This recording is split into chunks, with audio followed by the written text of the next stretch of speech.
40斤的盖子。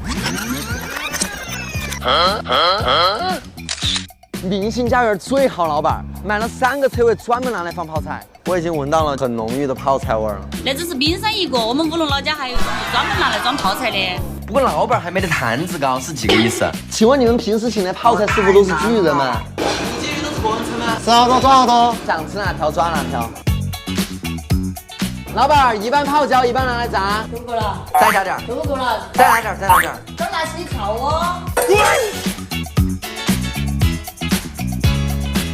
把你称的鲫鱼拿几条来炸，炸的很泡的那种哈。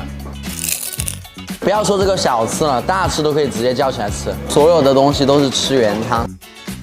我觉得那个汤泡饭应该很好吃吧，很入味，让我感受到了辣意。剔骨式吃法，必点的黄辣丁儿。哇，绝对的一米就花 YYDS， 骨泥签儿可以告一下。所有的卤菜都是用了30多种调料做出来的辣卤。我敢说，明星家园绝对不超过10个人敢挑战他们家的天了，沙哥。